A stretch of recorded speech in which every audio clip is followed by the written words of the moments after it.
안녕하세요. 오늘도 사연 살롱을 찾아주셔서 감사합니다.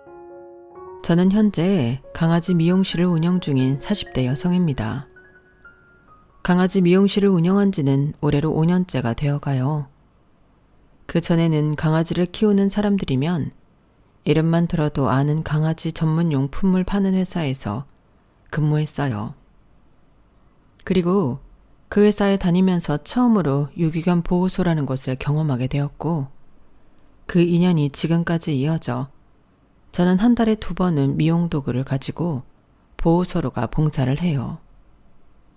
그리고 2년 전 무지개 다리를 건넌 라떼라는 강아지를 20년 동안 키우기도 했죠. 그러니 제 삶은 강아지를 제외하면 설명하기가 좀 어려워요. 물론 처음부터 그랬던 것은 아니에요. 저희 집은 친정 엄마가 동물 털 알레르기가 있기도 하고 집안에 털 날리는 걸 극도로 싫어해서 동물은 아예 못 키웠어요. 하지만 동물을 키우게 해달라고 떼를 쓰거나 하진 않았어요. 그 정도로 좋아하지 않았거든요. 처음엔 저도 반려동물이나 털 달린 동물들에 대해 큰 감정이 있지 않았어요. 그랬던 제 마음을 흔든 사람은 저희 아빠예요. 저희 아빠가 동물을 무지하게 좋아하셨거든요. 그리고 저희 집이 한 도시의 면이에요. 시골이죠. 그래서 그런지 안타까운 동물들, 특히 어미에게 버려진 강아지들이 저희 아빠의 눈에 자꾸 띄었어요. 그리고 저희 아빠는 그 강아지들을 모두 빠짐없이 걷었어요. 집으로 데려왔죠. 당연히 저희 엄마는 난리가 났죠. 아무리 불쌍하다고 집으로 데려오면 어떡하냐. 당신 일하는 공장에 나가서 키워라. 강아지 때문에 저희 부모님이 다툰 일이 한두 번이 아니에요. 하지만 아빠는 굴하지 않았죠. 엄마가 화를 내든 막말을 하든 젖먹이면 분유를 사다 먹이고 이유식도 하시고요. 여름이면 시원한 데에서, 겨울이면 따뜻한 데에서 재우고 그랬어요. 그렇게 아픈 강아지를 회복시킨 경우도 많았죠. 물론 결국 무지개 다리를 건넌 강아지도 있었지만요. 그리고 회복이 되어 건강해진 강아지는 건사료를 먹을 때쯤이면 아시는 곳으로 입양을 보냈어요. 아무래도 아빠도 저희 집에서 키우는 건 엄마가 크게 반대할 것 같아서 그랬나 봐요. 한 번도 집에서 키우자는 말은 하지 않으셨어요. 그러니 엄마도 나중엔 아빠가 강아지를 주워와도 별 말씀 안 하셨어요. 그리고 더 시간이 지나서는 남몰래 강아지를 챙기기도 했고요. 저 또한 아빠를 도와서 강아지들을 살폈어요. 특히 놀아주는 건 제 담당이었죠. 그렇게 정이 들면 다른 집으로 보내는 게 너무 아쉬워 눈물을 흘릴 때도 있었지만 참 보람 있는 일이었어요. 생명에 대한 소중함도 몸소 배울 수 있었고요. 저희 아빠는 아직도 아픈 강아지들이 있으면 지나치지 못하시고 데려오세요. 그렇게 저는 강아지를 제 삶에 들일 수 있었고, 성인이 돼서 강아지 용품 회사 공고가 뜨자마자 입사 지원을 했어요. 잘할 수 있을 것 같았거든요. 아빠를 통해서 강아지들을 보살피면서 강아지의 특성을 잘 배웠으니까요. 그리고 면접 때도 느꼈지만 회사는 제가 자기소개서에 쓴 아빠와의 일화를 재미있게 본 것 같았어요. 그게 합격의 이유였을 거예요. 그렇게 저는 강아지 용품 회사에 입사했어요. 그리고 회사에서 매번 봉사활동을 하는 유기견 센터에 우연한 기회로 봉사를 가게 되었고, 봉사가 주는 즐거움과 보람을 느끼면서 강아지에 대한 애착도 커지게 되었죠. 그래서 사실 회사를 그만두는 일이 쉽지만은 않았어요. 사람들과도 참 잘 지냈거든요. 강아지를 사랑하는 마음에서 비롯된 선함이 직원들에게 있어서 참 즐거운 회사 생활을 했거든요. 그리고 저는 능력 있는 직원이었어요. 강아지에 대해 기본적으로 알고 있는 게 많다 보니 제품을 만드는 일에 크게 도움이 되었죠. 저는 빠르게 승진했어요. 그런 제가 왜 일을 그만두게 되었냐면요. 그건 결혼 때문이었어요. 남편과 결혼을 약속하고 상견례를 했어요. 그런데 그때 시어머니가 그러시더라고요. 회사는 아이를 위해서 그만둘 거지? 물으셨어요. 그만두면 좋겠다가 아니었죠. 솔직히 처음엔 당황했어요. 하지만 남편이 영화 제작사 CEO거든요. 그래서 얼떨결에 사모님이 되었다고 하니 쉬면서 아이나 키워야겠다고 생각하고 알겠다고 그만두겠다고 말씀드렸어요. 그러니 좋아하시는 것도 아니고 당연하다고 결혼을 한 여자라면 당연한 거라고 말씀하시더라고요. 그렇게 저는 그 다음날 사직서를 냈어요.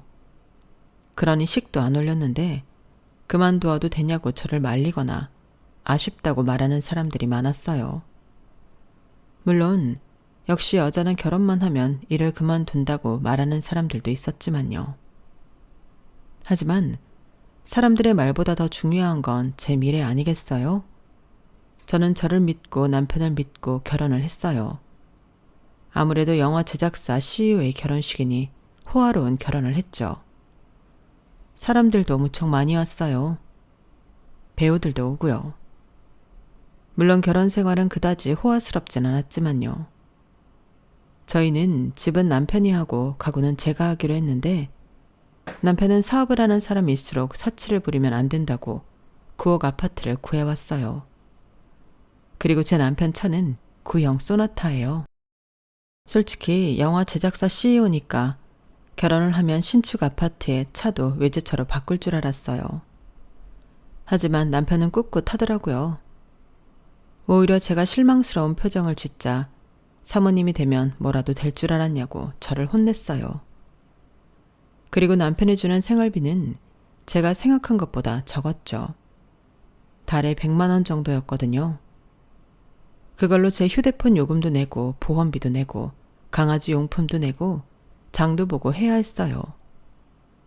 가끔 친구를 만나 커피를 마시기도 부담스러웠죠. 그리고 1년 뒤 제가 아들을 낳고도 남편은 달에 100만 원만 주었어요. 그래서 아이도 있는데 달에 100만 원은 너무 적다고 제가 말했죠. 그러니 50만 원만 더 보내주더라고요. 몰랐는데 당신 너무 사치 부리는 거 아니야? 달에 150만 원이면 됐지. 아무리 애가 있다고 해도 말이야. 당신 밖에서 일해봐서 알잖아. 50만 원 벌기가 얼마나 힘든지 알잖아. 그런데 말만 돈 더 달라고 하고 집에서 놀면서 돈 꼬박꼬박 받으니까 좋지. 그리고 지금 우리 회사 어려워. 아니? 영화 제작사 자체가 요새 어려워. 알긴 해?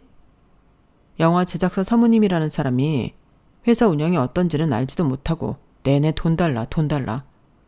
이거 나한테 너무 못할 짓 아니야? 그 말을 하길래 저는 결심했어요.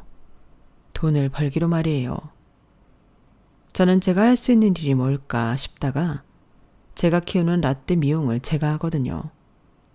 포메리안이라고 장모종인데 강아지 미용실 가는 비용이 아까워서 제가 있어요. 그 생각이 나면서 강아지 미용사가 되어야겠다고 생각했어요.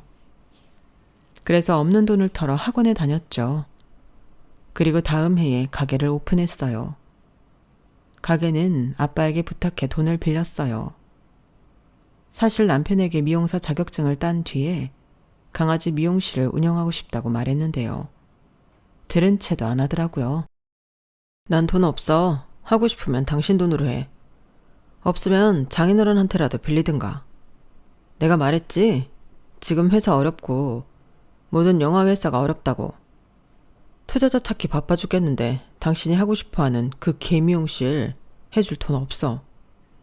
그리고 벌면 이제 생활비는 안 줘도 되는 거지? 저는 그 말에 기가 차서 그 이후에 강아지 미용실에 대해서는 남편에게 말하지 않았어요. 오픈할 때도 남편에게 말하지 않았죠. 그리고 남편은 오픈한 달부터 생활비를 주지 않았어요. 저는 죽어라 홍보해서 겨우 생활할 수 있었죠. 하지만 남편의 속내를 알고 보니 다 거짓말이었어요. 영화 제작사가 잘 안 된다는 말도 투자자가 없다는 말도 돈이 없다는 말도 다 거짓말이었죠. 그걸 남편은 평생 저에게 숨길 생각이었나 봐요. 그런데 제가 어떻게 알게 되었냐면요.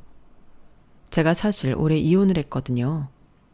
지금 9살, 7살짜리 두 아들과 생활하고 있어요. 저희 부부는 소송을 통해 이혼을 했는데 그 과정에서 알게 된 남편의 재산이 꽤 많더라고요.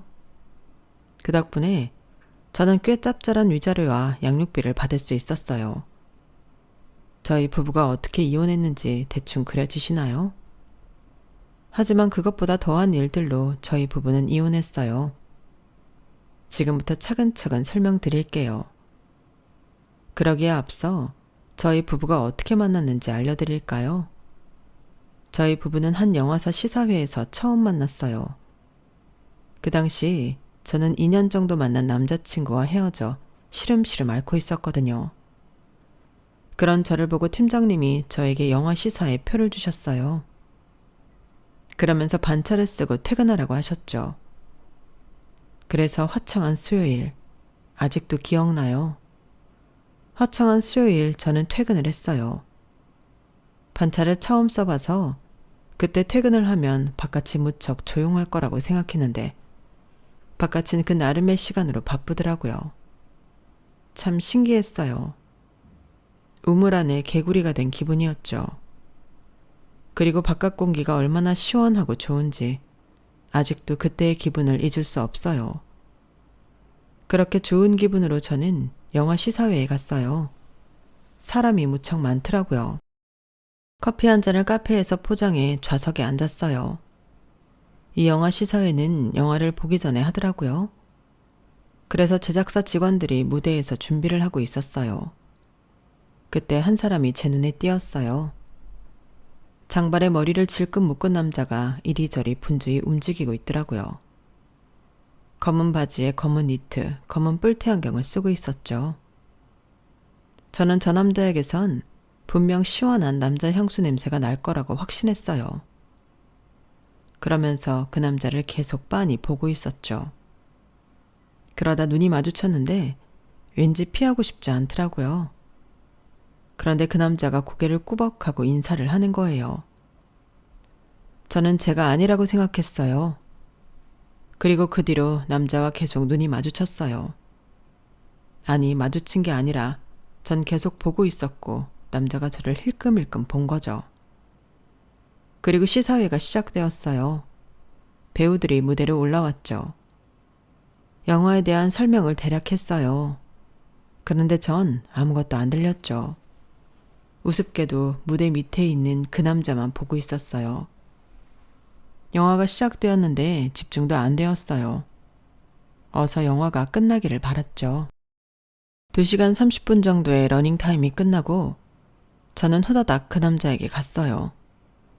그리고 정확히 뭐 하는 사람인지도 모르는데 대뜸 번호를 물었죠. 그런데 남자가 번호를 주더라고요. 그러더니 우습게도 저녁을 먹자는 거예요. 하지만 더 우스운 사람은 제가 아니겠어요? 그래서 알겠다고 했죠. 밖에서 기다리겠다고요. 그래서 남자와 저녁을 먹었어요. 그리고 그날부터 연애를 시작했죠. 저희 부부는 6개월 정도 연애를 하고 결혼 준비를 했어요. 짧다면 짧죠. 하지만 저희 친정 엄마를 빼면 다들 저희 부부의 결혼을 좋아했어요. 남편 집안이 남편을 제외하면 거의 의사인 집안이에요. 시아버지가 내과 의사시고 도련님이 치과 의사거든요. 그래서 저희 아빠는 좋아하셨어요. 의사 집안에 시집 간다고요.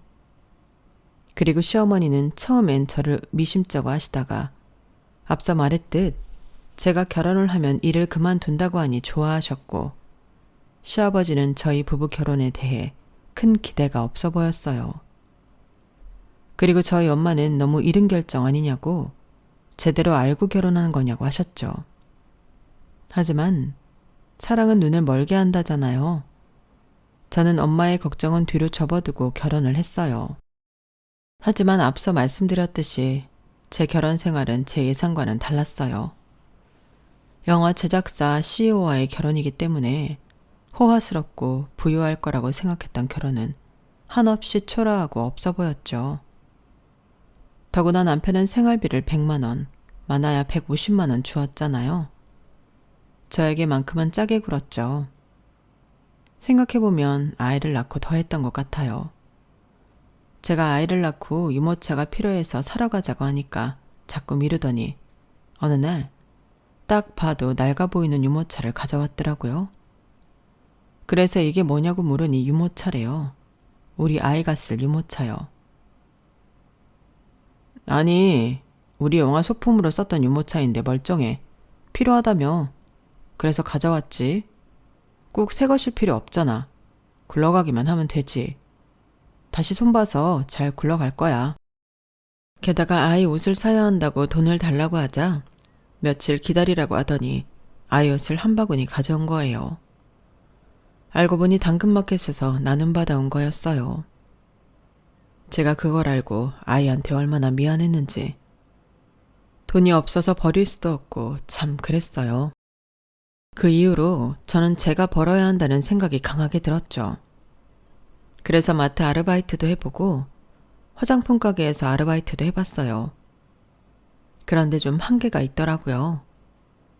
그래서 고민하다 강아지 미용 일을 생각해낸 거예요. 그리고 남편은 집안일도 안 했죠. 집안일엔 손도 안 댔어요. 혼자 있으면 무조건 시켜먹고 시켜먹은 것도 정리하지 않았죠. 저는 매일 아침에 이불 정리를 하는데요. 저보다 늦게 일어나면 정리하고 나올 수도 있는데 엉망으로 해놓고 나오고요. 청소기 한 번, 설거지 한 번 한 적이 없어요. 그래서 언제 한 번은 왜 하지 않냐고 이제 나도 일을 할 거니까 당신도 도와야지 라고 하니 웃으면서 자기는 해본 적 없대요. 시어머니가 시킨 적이 없대요. 그러면서 나중에 시어머니가 알면 저를 엄청 혼낼 거라고 협박 아닌 협박을 하더라고요. 참 기가 막혀서. 그리고 남편은 자주 술자리가 있었어요. 말은 영업 때문이라고 하는데 제가 보기엔 자기가 그 자리를 즐기는 것 같았어요. 거의 매일 술을 마시고 집에 들어왔죠. 한 달에 대리비만 얼마인지 그 돈을 아껴 나를 주지 싶었어요. 그리고 남편은 외박이 잦았어요. 일단 술을 마시고 밖에서 잘 때가 있었고요. 그리고 영화 촬영이나 미팅 때문에 지방 출장을 갈 때도 있었죠. 그래서 거의 집안일과 육아는 저 혼자 했어요. 정말 화가 나는 건 그런데도 둘째를 가지게 했다는 거예요. 대책이 없어도 이렇게 없을 수가 있나요? 물론 아이는 저에게 축복이고 삶의 기쁨이지만요. 그렇게 저희 부부는 불같이 연애했던 때와 다른 결혼 생활을 했어요. 하지만 오히려 그랬기 때문에 저는 제 일에 집중할 수 있었죠. 저는 정말 가게를 열심히 운영했어요. 그리고 하늘이 그것을 알아봐 준 듯이 매일 예약이 있게 되었죠. 그리고 시어머니가 제가 가게를 운영한다는 것을 알게 되었어요. 한번 시어머니 친구분이 강아지를 데리고 오셨는데 그분이 말했나 봐요. 시어머니가 가게로 오신 거예요. 오셔서 가게 이곳저곳을 보더니 한숨을 푹푹 쉬셨어요. 내가 말하지 않았니? 아니, 우리 약속했잖아. 일은 안 하겠다고 말이야. 그런데 이렇게 뒤통수를 쳐? 애가 둘이나 있는 애가 대체 여기서 뭐 하는 거니? 이래서 애들이 제대로 공부해 의사가 되겠어? 의사 만드는 거 쉬운 일 아니다. 알아서 되는 게 아니라고. 그리고 한다는 일이 개털 자르는 일이야? 참, 개털 자르겠다고 여기 오는 사람이나 그걸 자르는 사람이나 세상이 대체 어떻게 돌아가는 건지. 너 이러고 있는 거 우리 승준이가 알긴 하니? 하라고 하든? 참, 사모님이 되어서 할 수 있는 일이 있고 하지 말아야 할 일이 있지. 이건 아니지 않니? 너 내 말 듣고 있는 거야? 이래서 승준이 밥은 제때 해주니? 앞에 보니까 저녁까지 하던데. 애들은 어쩌고? 넌 참 간도 크다 커. 저는 결국 시어머니가 방문한 그날 가게 문을 닫고 집으로 가야 했어요. 그리고 시어머니에게 집안 검사를 받고 또 잔소리를 듣고 저희 아들이 소세지를 간식으로 먹고 있는 걸 보이고 또 잔소리를 듣고 반복이었죠. 그날은 정말 힘들었어요. 그리고 그날 이후로 시어머니는 저희 아들들을 봐주셨죠. 하원도 도와주시고 간식도 만들어주시고 공부도 시켜주시고 그러셨어요. 그건 정말 감사했죠. 미리 말할 걸 그랬나? 이런 생각이 들기도 했으니까요. 하지만 시어머니는 늘 가게에 오시면 강아지 미용사에 대해 비하하셨어요. 당신은 이런 일을 맡기는 사람도 이런 일을 하는 사람도 전혀 이해가 안 된다고 하셨죠. 저는 나름 누군가에게 도움이 되고 기쁨을 주는 일을 하고 있다고 생각하거든요. 더군다나 저는 한 달에 2번은 유기견 센터로 미용 봉사를 가니까요. 더더욱 제 일이 보람있는 일이라고 생각해요. 그런데 아무리 굳은 신념이 있어도 그런 말을 들으면 기분이 안 좋잖아요. 그리고 시어머니는 손님이 계실 때도 그런 말을 했으니까요. 전 무척 난감했어요. 그리고 시어머니는 친구 며느리랑 저를 비교했어요. 시어머니의 친구들도 대부분 의사 사모님이신데 그래서 며느리 집안도 빵빵해요. 중소기업 임원에 같은 의사의 건물주에 대단하시죠. 반면에 저희 부모님은 아빠는 오랫동안 타이어 공장 다니시고 엄마는 밭에서 일하세요. 그러니 성에 차겠어요. 그리고 시어머니는 자기 친구들 며느리들은 얌전히 집에서 살림한다고 저랑 비교하셨어요.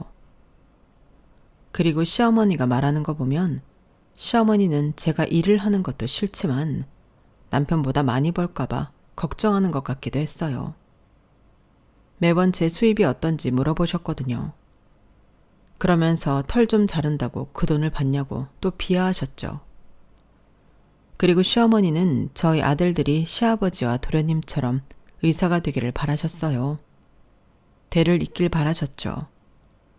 그래서 저보고 학원을 더 늘려야 한다고 하시며 직접 학원도 알아보려 다니시고 애들 쉬지도 못하게 공부를 시키고 그러셨어요. 성적표도 저도 대충 보는데 시어머니는 애들을 앞에 앉혀놓고 이건 잘했는데 이건 더 노력을 해라 이런 말씀을 하셨죠. 그리고 저희 첫째가 수학을 좀 못하는데 그건 저를 닮은 거래요. 고졸인 저를 닮은 거라고요. 저 고졸이어도 수학 잘했거든요. 그래서 그렇게 말하면 시어머니는 콧방귀를 끼며 고졸 말은 안 믿는다고 하세요. 하지만 시어머니의 마음도 이해는 되어요. 시어머니는 저희 남편도 의사가 되기를 바라셨거든요. 그런데 저희 남편이 공부를 못한 것 같아요. 시어머니의 말로는 얘가 영화를 너무 좋아하고 빠져서 공부를 안 했다고 하지만요. 제가 볼 땐 저희 남편이 도련님이나 시아버지에 비해선 공부머리는 없었던 것 같아요. 워낙 한자리에 오래 앉아있는 걸 좋아하지 않는 성격이거든요. 그래서 그런지 시댁에선 남편을 별종이라고 부르면서 은근히 무시해요. 사실 시부모님께 더 살갑다고 할까요? 따뜻하다고 할까요? 그러는 건 저희 남편이거든요. 우리 도련님 엄청 무뚝뚝해요. 게다가 가끔 보면 냉혈한 같기도 해요. 그만큼 자기가 좋아하는 분야, 의학적 대화가 아니면 대화도 잘 안 하고 휴대폰만 봤어요. 그러니 의학 용어를 모르는 전 도련님과 대화를 한 적이 거의 없어요. 제가 뭘 물어도 뜨뜻미지근한 반응이 대부분, 아니 거의 그랬어서 시간이 흐를수록 대화를 하지 않게 되더라고요. 그래서 도련님에 대해 제가 아는 건 거의 없다고 봐도 무방하죠. 그래도 가족인데 이런 생각이 들어 서운하기도 했지만 제가 뭘 할 수 있는 건 없었어요. 왜냐하면 시부모님은 의사아들 하셨거든요. 제가 시어머니와 마트나 시장이라도 가면 시어머니는 꼭 도련님 자랑을 하고 다녔어요. 그리고 당신 아들이 의사라는 이유로 어깨에 힘을 잔뜩 두고 다녔죠. 하지만 저는 이해가 잘 되지 않았어요. 도련님은 의사라는 것을 제외하면 형편없다고 생각했거든요. 아까 위에서 설명드린 이유도 있지만 도련님은 시부모님께 좀 너무했어요. 저희 시어머니 자식들에게 반찬해주는 낙으로 사세요. 매주 반찬을 주시죠.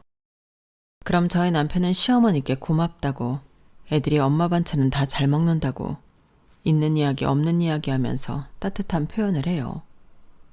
하지만 도련님은 저희가 받는 반찬보다 더 좋은 반찬, 이를테면 갈비찜이나 소고기 장조림 같은 걸 받으면서도 반응이 없었죠. 그리고 들어보니 시어머니가 주시는 반찬을 채 다 먹지도 않는 것 같았어요. 어떤 날엔 곰팡이가 생길 때까지 먹지 않았다나요? 그러니 제가 시어머니라면 그래도 사근사근한 맏아들에게 마음이 갈 것 같은데 시어머니나 시아버지나 매번 의사아들 하셨죠. 뭐 그것도 나름 이유가 있었어요. 도련님은 따뜻한 말 표현을 하지 않는 대신에 명절이나 시댁에 올 때마다 봉투를 가져왔어요. 액수가 얼마나 되는지 저는 알 수가 없지만 받을 때마다 시어머니 입이 귀에 걸리는 것 보면 꽤 많은 금액인가 봐요. 그리고 지난 명절엔 무슨 일이 있었냐면요. 도련님이 시부모님이 휴대폰을 바꾼 지 1년도 되지 않았는데 최신 휴대폰을 사온 거예요. 시어머니와 시아버지는 다 늙어서 이런 거 필요 없는데 라고 하셨지만 다 티가 났어요. 좋아서 어쩔 줄을 모르시더라고요. 그리고 다음 명절쯤에는 문 앞에서 들어도 시대간이 소란스럽길래 보니 안마의자를 설치 중이었어요. 최신형 안마의자를 도련님이 사온 거예요. 그리고 작년엔 도련님이 시부모님 패키지 여행을 보내줬는데 얼떨결에 저희도 같이 갔어요. 아이들 비용까지 다 도련님이 부담했고요. 남편은 몰라도 저는 해외여행이 처음이라 들떴는데 들뜬 마음이 차갑게 식어 어서 집으로 돌아가고 싶었죠. 왜냐하면 해외에 나가서도 우리 의사아들 소리를 하셨거든요. 누구한테 그랬냐면요. 저희뿐만 아니라 같이 패키지 여행을 온 사람들에게 의사 아들이 여행 보내준 거라면서 자랑에 자랑을 해댔거든요. 그래서 처음 가본 해외여행인데도 어서 집에 가고 싶었어요. 그리고 시부모님은 남편과 도련님을 하나하나 비교하셨죠. 저희 남편이 도련님보다 키도 크고 체격도 좋고 잘생긴 건 아무 상관이 없었어요. 그저 의사, 머리 좋은 우리 아들 이러셨죠. 어느 날엔 저희가 타는 차 가지고도 한 소리를 하셨죠.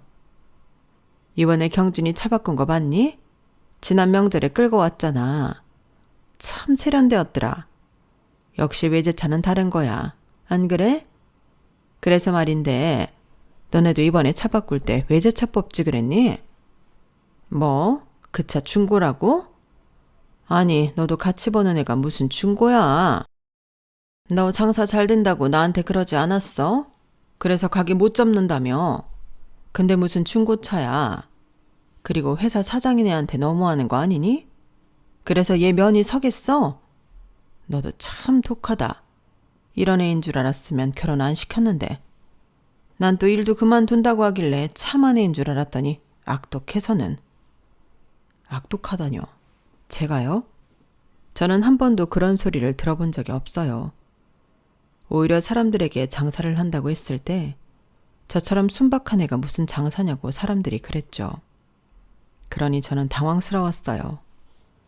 그래서 시어머니께 말했죠.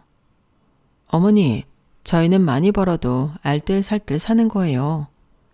애들 키우는 게 한두 푼도 아닌데 낭비하고 살 수는 없죠. 제 주변에 똑똑한 사람들은 다 저희처럼 살아요. 중고차 타고 신축 아파트만 고집하지 않아요. 도련님도 나중에 결혼하고 아이 가지면 그럴걸요? 다 도련님이 결혼도 안 하고 아이도 안 키워봐서 모르는 거예요. 지금이라도 아끼면 나중에 중간이라도 갈 텐데. 그쵸? 사실 도련님 보면 아슬아슬해요. 저래서 어디 장가는 가겠어요? 낭비하는 남자, 여자들이 안 좋아해요. 결혼 상대는 검소한 게 최고죠. 그러자 시어머니는 노발대발 하셨어요. 내가 얼마나 한다고 그런 소리를 하냐는 둥, 우리 아들은 그럴 자격도 있고 사람은 수준이란 게 있다는 둥, 이런 말들을 하셨죠. 저에게 삿대질을 하시고 목에 핏줄을 세워가며 말하셨으니 오죽 화가 나셨나 봐요. 그리고 그 다음 날부터 사흘 동안 시어머니는 저희 집에 오지 않았어요. 사실 그건 속이 시원하기만 한 건 아니었어요. 저는 출근을 해야 하고 누군가 애들을 봐주면 좋은데 시어머니가 아니면 부탁할 사람이 없었으니까요. 그래서 아이들은 제 가게에서 간식을 먹거나 공부를 해야 할 때도 있었죠. 정말 여기저기 신경 써야 해서 죽을 맛이었어요. 저희 아이들도 강아지를 무지 좋아하거든요. 그래서 고객으로 온 강아지를 만지려고 할 때가 종종 있었어요. 그럴 때마다 하지 말라고 어르고 달래는데 정말 죽을 맛이었어요. 그리고 며칠 뒤 시어머니는 가게로 오셨어요. 몇 번의 전쟁을 치르고 나서여서 저는 책상에 엎드려 있었어요. 그런데 시어머니가 저에게 아이스 커피를 건네더니 픽 하고 웃는 거예요. 우리 아들 결혼한다? 그리고 그렇게 말했죠. 꼭 당신 아들이 도련님 하나만 있는 것처럼 군다고. 저는 생각했고 기분이 좀 언짢았어요. 물론 저도 제 남편이 마냥 좋진 않았지만 팔은 안으로 굽는다고 대놓고 저러시니 기분이 그렇더라고요. 시어머니는 제대로 말하지 않고 싱글벙글 화분에 물을 줬어요.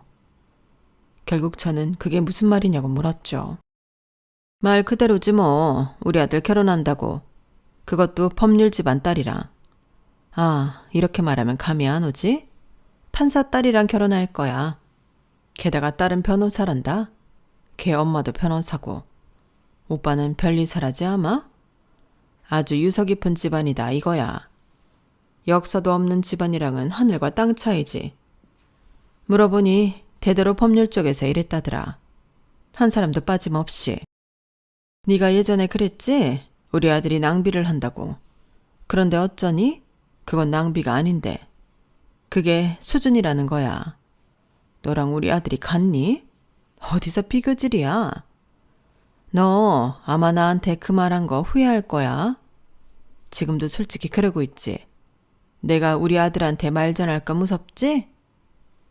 전 당황했어요. 도련님이 결혼을 한다니. 여자도 없는 사람이 어떻게 금방 결혼을 하겠어요. 그래서 저는 시어머니의 말을 반신반의했어요. 저는 시어머니에게 그럼 언제 결혼을 하는 거냐고 물었어요. 그런데 시어머니가 그건 아직 모르지. 이번 주에 보기로 했으니까 하는 거예요. 저는 저도 모르게 웃었어요. 그러면서 저는 당장이라도 결혼하는 줄 알았다고 말했죠. 그러자 시어머니는 화를 냈어요. 야, 할 거야. 그 집안이랑 결혼할 거라고. 무조건. 한번 두고 봐라. 내 말대로 안 되나. 나는 자신 있어. 분명 우리 아들도 마음에 들어 할 거고 그 집안도 우리 집안 마음에 들어 할 거야. 그러니 너희만 좀 사려라. 알겠니? 시어머니는 저희가 혹시나 결혼에 누가 될까 봐 걱정하는 것 같았어요. 정말 우습고 기분이 나빴죠. 저는 다시 엎드렸어요. 그리고 시어머니는 계속 쫑알쫑알 저에게 말을 걸었는데 다른 건 다 기억 안 나고요. 기억나는 건 이 말이에요.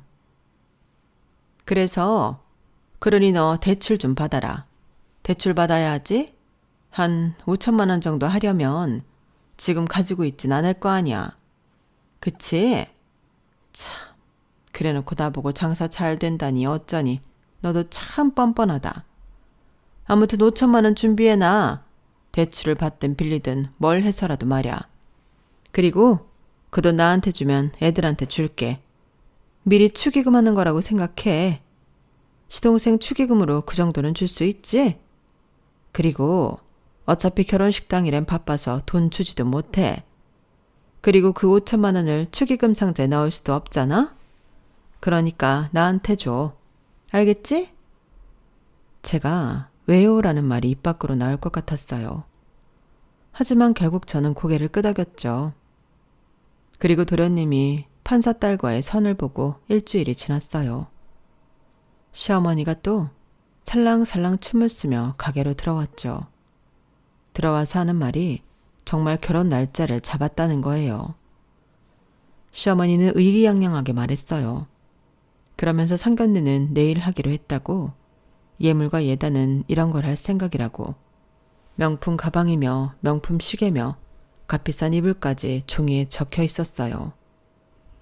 그러면서 시어머니는 다시 한번 저에게 5천만 원에 대해 얘기했죠. 전 모든 생각이 끝난 뒤였어요. 그래서 흔쾌히 싱글벙글 웃으며 은행에서 5천만 원을 대출받아 시어머니에게 드렸죠. 그래, 이래야지. 너도 이제 줄을 잘 타야 해. 보석 박힌 동아줄이 뭔지 이제 알겠지? 네, 전 알고 있었어요. 무엇이 저를 살려줄 동아줄인지 말이에요. 그리고 그 동아줄은 아주 작은 인연 덕분이었어요. 인연이라는 게 참 부질없는 것 같으면서도 귀해요. 색즉시공이라는 말도 있잖아요. 모든 존재는 인연에 따라 만들어진다는 반야심경에 나오는 말이죠. 저는 평소에 사람이나 인연이 저에게 크게 도움이 되지 않았다고 생각했는데 그건 큰 착각이었어요. 정말 모든 존재는 인연과 깊은 연관이 있는 것 같아요. 그걸 나이가 40이 넘어서 실감했네요. 몇 달 전 가게에서 일을 하고 있던 저는 아들의 전화를 받았어요. 원래는 바빠서 받지 않으려 했는데 왠지 급한 일일 것 같다는 생각이 들었어요. 전화를 받자마자 아들이 그러더군요. 집에 어떤 아줌마가 있다고요. 처음엔 그게 무슨 말인지 몰랐어요. 근데 아들이 화를 내는 거예요. 집에 이상한 아줌마가 있다고. 아들은 그 사람이 누군지 어떤 존재인지 아는 것 같았죠. 그래서 저는 집으로 달려갔어요. 현관문 앞에 아들이 있더군요. 안에서 못 나오게 막고 있던 모양이에요. 그 조그만 아이가 말이에요. 저는 아이를 뒤에 숨기고 문을 열었어요. 그러자 쿵 하고 소리가 났어요. 놀라서 들어가 보니 저보다도 더 놀란 남편과 여자가 남편과 같이 대표 자리에 있으며 남편의 동창인 여자가 있었죠. 꽤나 가벼운 옷차림으로 말이에요. 남편이 어떻게 왔냐고 묻는 걸 보니 밖에 자기 아들이 있는 줄 몰랐나 봐요. 참 무딘 사람이에요. 멍청하고요. 그래서 저는 아들의 전화를 받고 왔는데 지금 내 집에서 뭐 하는 짓이냐고 물었어요. 그러자 남편은 미안하다는 말 없이 그냥 아무 말도 안 했어요. 그리고 그 둘은 옷을 입더니 저를 지나쳐 집을 나섰죠. 저는 그 자리에서 울지 않으려고 애를 썼고 아이에게 집에서 동생을 기다리라고 말했어요. 그리고 가게로 가서 다시 일을 했죠. 어쩔 수 있나요? 생계가 제 자존심보다 중요하죠. 제 결혼 생활보다도요. 하지만 저도 여자라서 여자인지라 가게 마감을 하는데 눈물이 나더라고요. 결혼을 하겠다고 했을 때 친정 엄마의 말도 생각이 나고요. 저희 엄마 저를 무척 걱정했어요. 너무 이르게 결혼을 결정한 것 아니냐면서 말이에요. 맞아요. 맞네요. 저는 너무 어리석게 결혼을 결정했어요. 6개월이란 시간은 결혼을 하기에 부질없이 짧은 시간이었어요. 그래서 후회했어요. 아이들에게 미안하지만 정말 결혼을 후회했어요. 그리고 반성도 했어요. 너무 조급했던 그 당시를 반성했죠. 그래서 울다가 결국엔 냉장고에서 소주를 꺼내 마셨어요. 시간이 11시가 훌쩍 넘어갔어요. 이제 아이들을 위해서 집에 들어가야 하는데 도무지 엄두가 나지 않았어요. 남편이 있을 것 같았거든요. 저는 남편을 마주치는 게 제가 피해자인데도 두려웠어요. 그때 누군가 가게로 들어왔어요. 매달 오시는 손님이었어요. 하지만 이 손님은 다른 손님과는 달랐어요. 왜냐하면 이 손님은 제가 임보한 유기견을 입양한 손님이기 때문이에요. 이 손님과 저는 그 일로 무척 친해졌어요. 원래 입양을 보내면 사후 관리라는 목적으로 조금 감시를 하곤 하거든요. 쉽게 말하면 자주 연락을 하며 강아지의 안전을 살핀다는 말이에요. 혹여나 방지하지 못한 학대가 없는지 확인하고요. 그런 과정 중에 친해졌네요. 손님은 알아서 사진을 보내줘서 더 편했어요. 그리고 손님은 집에 오라고 하기도 해서 집에서 강아지의 안전을 다시 한번 확인할 수 있었죠. 손님은 저와 같은 입양 보내는 사람의 심정을 이해하고 있는 것 같았어요. 그런 손님이 저보고 이렇게 늦은 시간까지 왜 문을 안 닫았냐고 묻다가 제가 울고 있는 걸 보고 깜짝 놀라더니 제게 달려왔어요. 그러면서 무슨 일이냐고 묻길래 저도 답답했는지 술술 이야기했어요. 잘해준 것도 없는 남편의 바람과 뻔뻔함에 대해서요. 그러자 손님은 분노했어요. 분노하면서 자기가 도움이 되고 싶다는 거예요. 그래서 사설 탐정을 저에게 소개시켜 주었고 휴대폰의 위치 추적 어플을 까는 법, 미행을 하면서 안 걸리는 방법 등을 알려주었어요. 그리고는 자기가 아는 유능한 이혼 변호사를 소개해 주었죠. 그래서 저는 그 손님이 알려준 방법으로 증거를 모으기 시작했어요. 그리고 저는 남편의 오래된 비밀을 알게 되었죠. 사설 탐정의 말로는 남편과 동창은 하루 이틀 된 사이가 아니었어요. 사설 탐정은 저에게 남편과 동창은 대학교를 같이 다니던 시절부터 연인 관계를 이어왔다고 말했죠. 영화과에서 유명한 커플이었다고요. 남편이 대학을 졸업하고 곧장 미국으로 유학을 갔는데 그때도 함께였어요. 총 3년의 유학 생활을 같이 했죠. 그리고 남편이 군대에 가기 위해 한국에 왔고 동창은 2년을 더 공부했어요. 그리고 남편이 군대에서 졸업하면서 결혼을 약속했죠. 그런데 시댁에서 반대가 심했던 모양이에요. 워낙 거침없는 남편이 연애 시절부터 동창을 시댁에 공개했는데 그때부터 싫어하셨다고 해요. 영화쟁이는 너뿐이면 충분하다는 이유였어요. 저희 시댁이라면 그런 말을 하고도 남았죠. 저희 남편 덕분에 영화는 질색하는 사람들이니까요. 그래서 극심히 반대해 헤어지고 남편이 무척 힘들어했어요. 주변 사람들의 말에 의하면 수면제를 과다 복용한 적도 있었어요. 찐사랑이었다고 해요. 그런 남편이 저랑 결혼하는 게 의외이지 않나요? 사설 탐정은 연막작전이라고 했어요. 동창과 계속 인연을 이어가기 위한 대비책이요. 남편과 제가 인연이 된 게 9월, 남편이 영화사를 차린 게 그해 2월이거든요. 사실 탐정은 2월에 동창과 회사를 차리고 집이 발칵 뒤집혔을 것이고 이를 막기 위해 저를 선택했을 거래요. 저는 그럴 리가 없다고 남편과 저는 운명처럼 만났다고 말했어요. 정말 사랑해서 결혼한 거라고요. 그러자 탐정이 고개를 절레절레 저었어요. 서로 운명이라고 생각했다면 연애 때의 모습을 잃지 않았겠죠. 하지만 제게 분명 말하지 않았습니까? 결혼하고 사람이 변했다고. 그래서 외도의 흔적을 몰랐다고. 그리고 제가 경험한 바로 한 사람이 2개의 사랑을 하는 게 가능합니다. 적어도 그렇게 주장하는 게 가능하죠. 당하는 사람 입장에선 뻔뻔하지만 말이에요.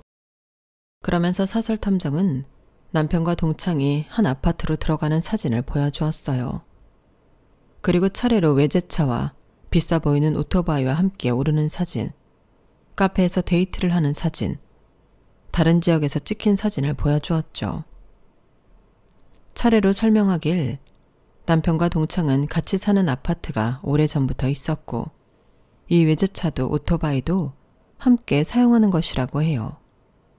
명의가 남편 명이래요. 몰랐냐고 제게 묻더라고요. 그리고 남편은 일주일에 사흘은 외박을 했는데 그때마다 동창과 있었고요. 가끔 제가 집에 없는 틈을 타 집으로 온 사진도 있었어요. 그리고 사설 탐정은 남편과 동창이 비공개로 사용한 SNS 계정을 보여주었어요. 올라온 게시글을 하나씩 보니 사설 탐정이 지금까지 해준 말이 신빙성이 있더라고요. 아니, 딱 들어맞더라고요. 그리고 사설 탐정은 남편의 재산이 꽤 두둑하니 위자료와 매달 양육비를 꽤 받을 수 있을 거라고 말했어요. 탐정이 보여준 자료를 보니 저희 남편 재산이 상당하더라고요. 이제껏 돈을 일부러 주지 않은 상태였어요. 그게 괘씸해서 저는 이혼 소송을 하기로 결심했어요. 사실 처음엔 협박만 하고 이혼은 하지 말아야지 생각했는데 남편에게 그런 식으로 벌을 주는 것보다 제 삶을 찾아야 하니까요. 저는 그리고 그 손님에게 감사의 인사를 전하려고 약속을 잡았어요. 도련님 상견례가 끝나고 만나기로 했죠. 그런데 정말 놀라운 일이 뭔지 아세요? 저희 도련님 상견례를 하려고 식당에 들어가 앉았는데 뒤이어 오는 사람이 그 손님이었어요. 그 손님이 도련님 맞은편에 앉았죠. 도련님의 신부감이 저에게 이혼을 위해 이것저것 알려준 바로 그 손님이었어요. 저는 너무 놀라서 손이 벌벌 떨렸어요. 상견례가 어떻게 끝났는지 기억도 잘 나지 않아요. 그리고 약속한 시간에 그 손님을 만났는데 그 손님과 저는 만나서 10분 동안 무슨 말을 하지 못했죠.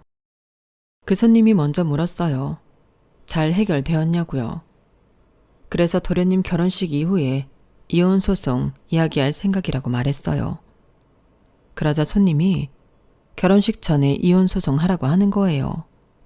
그게 충격이 더 클 거라고 배려하지 말라고 하더라고요. 하지만 어떻게 그래요? 손님 결혼식이기도 한데. 그렇게 말하자 손님은 결혼 안 할 거래요. 이혼 소송 이야기하면 말해달라고 했어요. 그때쯤 자기도 파혼하겠다고요. 그렇게 저희는 여자의 의리를 지킬 수 있었어요. 그리고 저는 정한 대로 도련님 결혼식 일주일 전에 시댁을 찾아갔어요. 어머니, 저 이혼하겠습니다. 애들 아빠랑요. 올해 심사숙고해서 내린 결정입니다. 그리고 이혼은 합의하지 않고 소송할 생각입니다. 어머니도 아시는 사람과 남편이 외도를 했어요. 남편과 아주 오래 연애한 동창 아시죠? 지금 영화 제작사 공동대표로 있고요. 그 사람이랑 결혼하기 전부터 만나고 있었어요. 전 사기 결혼 당한 겁니다. 아니, 저는 이 더러운 관계의 방패로 쓰였어요. 너무 억울하고 제가 불쌍해서 이혼 안 해주려고 했는데 안 해준다고 안 만날 것 같지도 않고요. 아시잖아요? 저 사람 능구렁이 같은 거. 사과 몇 번 하고 다시 이 관계 이어나갈 거 뻔하잖아요. 그리고 요새 이혼이 흠인가요? 자기 인생이 먼저죠. 그래서 저도 제 인생 찾기로 했어요. 이제라도 찾아야죠. 그리고 저 사람 재산이 좀 많더라고요. 최대한 빈털터리 만들어서 이혼할 생각입니다. 뭐 어차피 어머니나 아버님이나 저희 집 재산엔 관심 없으시겠지만요. 제가 그렇게 말하자 시어머니는 놀라지도 않고 남편을 노려봤어요. 그러게 내가 만나지 말랬지. 꼬리가 길면 잡힌다고. 얘가 아무리 멍청해 보여도 여자의 직감이라는 거 무시 못한다고 했지? 아휴, 머저리야. 머저리야. 그런 거였어요. 시어머니도 시아버지도 다 알고 계신 거였어요. 저는 너무 충격받았지만 최대한 평정심을 찾으려고 노력했죠. 그리고 이제껏 모은 증거의 사본을 꺼냈어요. 다 아신다니까 이런 건 보실 필요 없겠지만 제가 이런 것까지 모아두었다는 거 아셨으면 해서요. 그리고 이혼 소송을 지금 당장 신청하겠다고 말했어요. 그러자 시어머니가 저에게 다가오더니 저를 말리는 거예요. 애들을 생각하라고요. 아직 어린애들인데 아빠 없는 애들로 키울 거냐고요. 그래서 제가 제 팔을 잡은 시어머니의 손을 뿌리쳤어요. 그러자 남편이 고래고래 소리를 지르더라고요. 그래, 네 맘대로 해라. 어디 애들 아빠 없는 불쌍한 애들로 만들어봐. 그리고 내가 외도를 해? 외도는 내가 첫 번째일 때 말이고, 안 그래? 뻔뻔하게 그렇게 말하는 게 아니겠어요? 그래서 제가 남편을 노려봤어요. 네, 차라리 아빠 없는 셈 치는 게 낫겠어요. 어차피 좋은 아빠도 아니었고 그걸 애들도 다 아는데요. 그냥 속 시원하게 저희 셋이 사는 게 나을 것 같아요. 어머니, 저 사람 반품할게요. 그렇게 말한 뒤 자리에서 나와 곧장 법원으로 갔어요. 그리고 저희 부부는 이혼 소송을 했고 제가 모은 증거들이 너무 확실해서 남편의 반박은 씨알도 먹히지 않았어요. 그리고 손님이 소개해준 변호사는 정말 유능하더군요. 자신이 법조계에 있으니 더 잘 알았나 봐요. 저는 남편 재산의 절반 이상을 위자료로 가져왔고 매달 높은 금액의 양육비를 약속받았어요. 그렇게 저는 이혼을 했고 마음이 후련하니 가게는 더 잘 되었어요. 그리고 남편은 회사를 정리했어요. 재산의 반 이상을 몰수당했으니 어쩔 수 없죠. 그리고 동창과도 헤어진 모양이에요. 듣기로는 동창이 결혼을 한다고 해요. 외국인가요? 그래서 결혼을 하면 영국으로 이민을 간다나? 그렇다고 하더라고요. 그리고 시어머니는 들어 누우셨죠. 하나는 이혼, 하나는 파혼을 했잖아요. 주변에서 아들이 문제 있는 거 아니냐는 말을 한다고 해요. 그리고 소송에선 비하인드 스토리가 있어요. 그 손님이자 도련님의 예비 신부였던 그분이 법원에 오셨죠. 그분이 재판장에 들어와서 제 쪽에 앉으니까 시어머니가 기겁을 하고 뒤로 자빠지셨죠. 시아버지도 놀라고 도련님도 놀라고요. 그리고 그 와중에 저와 손님은 여유롭게 손인사를 했죠. 그래서 시어머니가 재판이 끝나자마자 저를 잡았어요. 어떻게 된 거냐? 이게? 제가 왜 네 옆자리에 앉는 거야? 어머니, 인연이란 건 참 신기해요. 우연히 만난 저를 도와준 분이 도련님 예비 신부라니, 그쵸? 저희가 어떤 사이인 줄 아세요? 서로의 목숨을 부지해준 사이예요. 저는 저분 덕분에 제가 안전히 제 남편을 반품할 수 있었고 저분은 제 덕분에 파혼해서 시어머니한테 벗어났잖아요. 그렇게 파혼할 거란 이야기를 전하니 시어머니는 또다시 뒤로 자빠지셨죠. 그리고 저는 그 손님과 함께 법원을 나와 브런치를 먹었어요. 정말 승소하고 먹는 브런치는 꿀맛이더라고요. 남편을 버린 것처럼 싹 다 비워버렸어요. 여기까지가 제 사연입니다. 세상에 완벽한 비밀은 없는 것 같아요. 더구나 부정한 비밀은 언젠가 밝혀지기 나름이죠. 여러분들도 부정한 것들을 비밀로 남기시지 않으시겠죠? 제 사연은 여기까지입니다. 들어주셔서 감사합니다. 늘 하루하루 건강하시고 또 행복하세요. 여러분, 사연 댓글에 응원과 현명한 조언 부탁드려요. 좋아요와 구독은 저에게 큰 힘이 됩니다. 오늘도 좋은 일 가득하세요.